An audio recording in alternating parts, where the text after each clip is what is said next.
အားလုံးမင်္ဂလာပါ Photoshop နဲ့ကြိုဆိုပါရစေကျွန်တော်ဒီနေ့ Photoshop စသုံးတဲ့သူတွေဖြစ်တတ်တဲ့အဲ့ဒါလေးအကြောင်းတစ်ခုပြောပြမယ်ပေါ့ပထမတစ်ခုကဘာလဲဆိုတော့ကျွန်တော်တို့ဒီ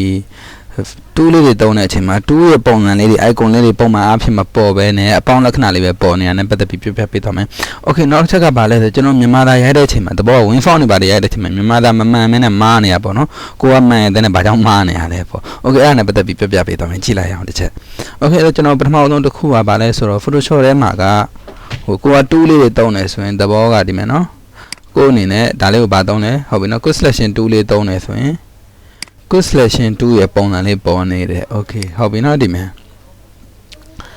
magic wand 2တုံးတယ်ဆိုရင်သူ့ရဲ့သက်ဆိုင်ရာ magic wand 2ပုံစံလေးပေါ်နေတယ်ပြီးတော့ crop 2တုံးတယ်ဆိုလို့သူ့သက်ဆိုင်ရာ crop 2ပုံစံလေးပေါ်နေတယ်ပြီးတော့ကျတော့ဒီမယ်ဟုတ်ပြီနော် perspective crop 2တုံးတယ်ဆိုလို့သူ့ပုံစံလေးပေါ်နေ okay အများကြီးပဲပေါ့နော်အဲ့လိုမျိုးသူ့ပုံစံလေးပေါ်နေတယ် okay ပန်2တုံးတယ်ဆိုလို့ပန်2ပုံစံလေးပေါ်နေတယ်အဲ့မှာကိုကဘာလို့လိုက်မိလို့မသိဘူးပေါ့နော်သူကတူးလေးကိုသွားပြီးတော့မှကင်နေဆိုရင်ကျွန်တော်တို့ကဘယ်တူးလေးကိုပဲကင်သူ့ရဲ့သက်ဆိုင်ရာပုံစံမှာပေါ်တော့ပဲနဲ့ဒီအပေါင်းပုံစံလေးတွေပဲပေါ်နေတော့တာအဲ့ဒါလေးကဘာဖြစ်တာလဲဆိုတော့ကျွန်တော်တို့ကရှင်းရှင်းလေးပါ keyboard ပေါ်က cap lock key လေးပွင့်နေတာပါ okay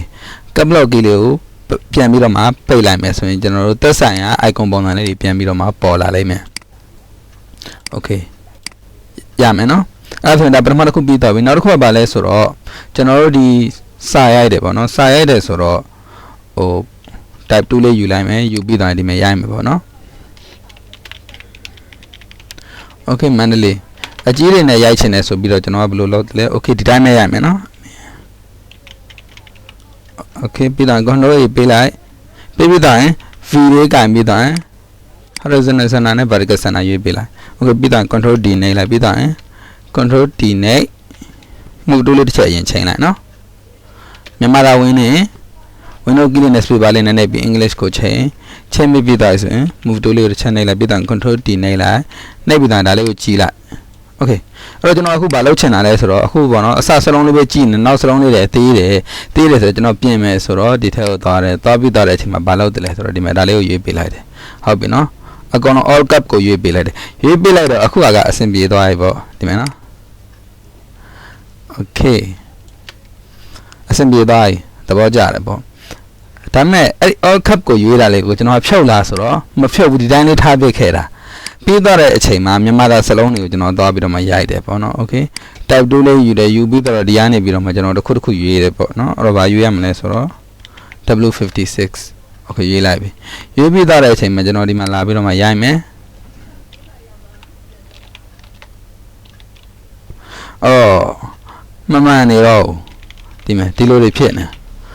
အော်ကိုကဘာလို့လဲဘာမှမလုပ်ဖ ೇನೆ ပေါ့နော်ဘာကြောင့်ဖြစ်တယ်လဲငါ cap lock key မှာပွင့်နေလို့လားဆိုပြီး keyboard ပေါ်ကြည့်တော့လဲ cap lock key လဲပိတ်နေတယ် okay အမှန်မှန်ဖြစ်တဲ့ပြဿနာဘာလဲဆိုတော့ကျွန်တော်တို့ဒီထဲမှာပေါ့ဟုတ်ပြီနော်ဒီ character ထဲမှာကျွန်တော်တို့ဒီမှာနော် all cap မှာလာပြီးတော့မှအမှန်ကြီးလေး select လေးပေးထားလို့ပေါ့အဲ့ဒါကြောင့်မလို့မြန်မာသာရိုက်တဲ့အချိန်မှာကျွန်တော်ဟိုကမဖြစ်ဘူးဖြစ်နေ okay all cap မှာလာပြီးတော့ဖြုတ်ပြီးတော့ကျွန်တော်ပြန်ပြီးတော့မှကာဆာချကြည့်ကာဆာချပြီးတော့ဒီမှာရိုက်လို့ရမယ် okay ပြီးတော့